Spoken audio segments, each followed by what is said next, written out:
I had more opportunities as a referee than as a player, as there were no women's professional tournaments. So I started refereeing matches for the little, cadet, and junior leagues of men's games and kept climbing up the ranks until I became a national referee and later on an international referee. My big inspiration is the late Mr. Sayed Belqula, who used to be an international referee. He was a role model for a whole generation of people, passionate about football in the Arab world and in Africa. He remains to this day the first African and Arab referee to officiate a World Cup final, and he's a great role model to look up to. Her unwavering commitment as a referee demands a tough morning routine before every engagement.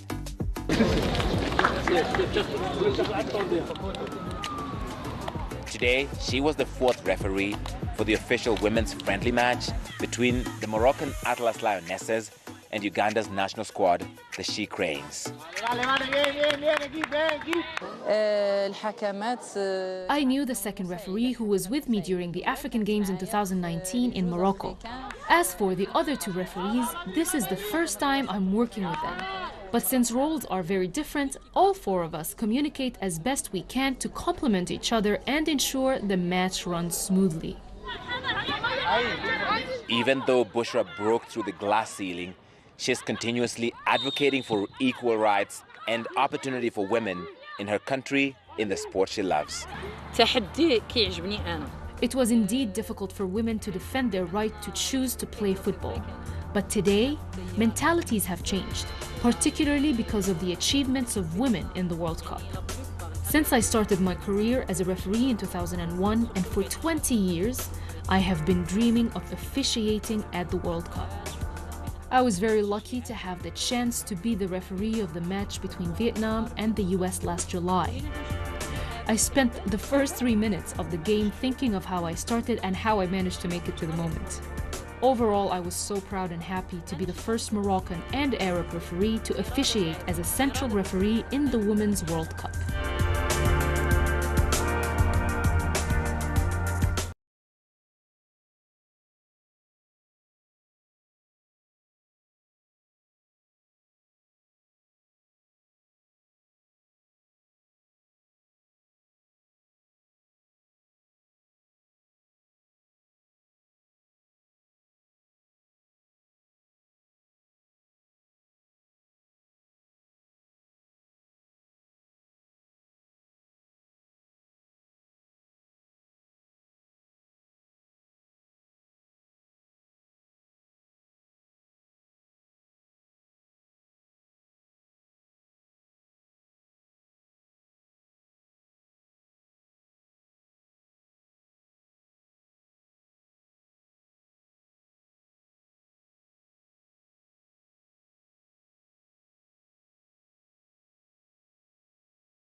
Three playmakers are helping transform Morocco's football legacy.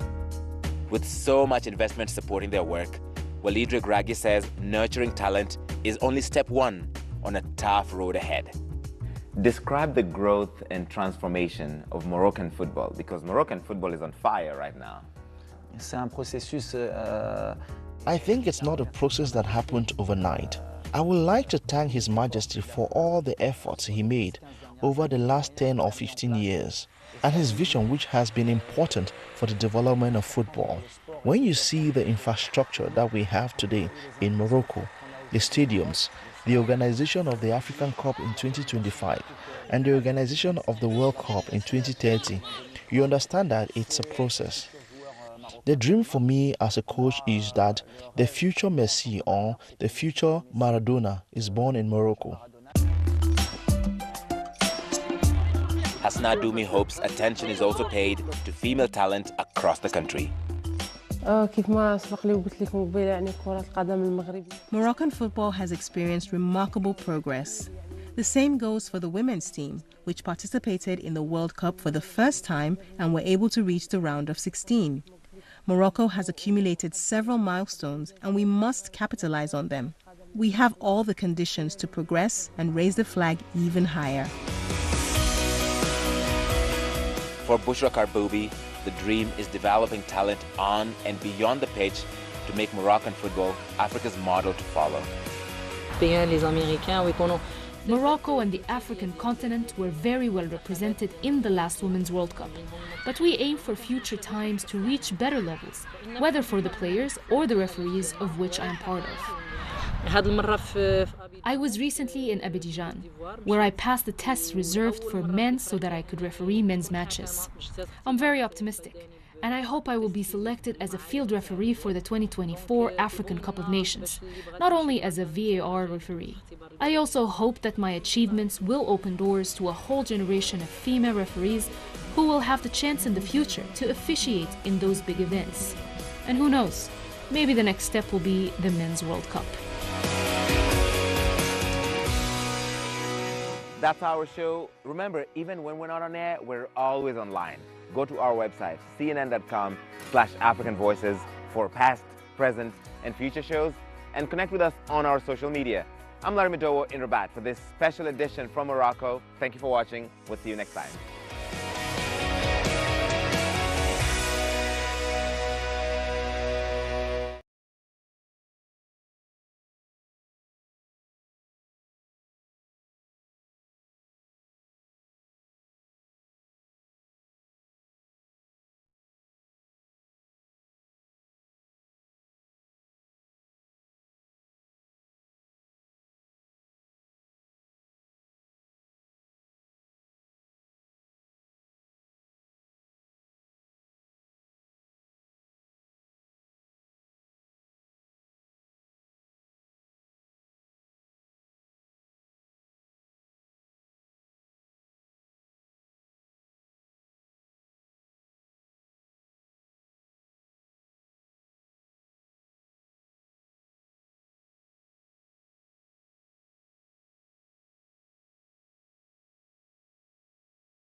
I'm Richard Quest. I love traveling the world. Broaden the mind, open the heart. It really is quite something to see all this. And I'm not done yet.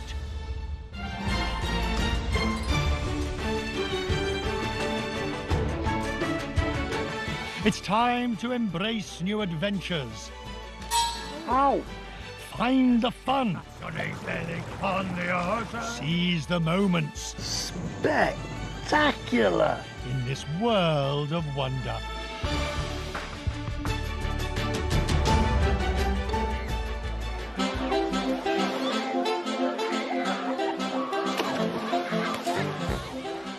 There's a phrase in Zanzibar that sums up island life. Hakuna Matata, they say. No worries, life is good. I feel it as soon as I arrive. Even watching locals risk life and limb. Okay, he comes, and oi, go, oi. Oh. How often do you do this? Every day. Every day? Yeah. Why? Since we are young, we do these things. We just like this. In the afternoon, I'll be here after like I'm free. No, I'm not going to have a go. No. I know my limits. I know my limits. Let's go. Awesome Al is with me, and of course, couldn't help joining in the chorus. No. Oh yes, this is Stone Town. It's where most visits start. The heart of the capital on this extraordinary island. Part of Tanzania, with its very own Zanzibari way of life. I'm getting lost in its labyrinth of alleys. I'm trying to find my way to the centre and Jaws Corner. Do you know why it was called Jaws Corner? I've no idea. Have you got it yet? No. Yeah, but what was the movie? Jaws. That's why it's called Jaws Corner, after the movie Jaws. But how does the movie relate to this place? That That doesn't matter. details, awesome, details. Jaws Corner is where the melting pot of cultures come together. But if you sit at these tables, you'd better be ready to play tough. Take no prisoners. Win or else. Oh, did I mention? Who goes first? I don't play dominoes. They are trying to intimidate me. It's working. Now I understand Jaws Corner. These are the sharks, I'm the bait.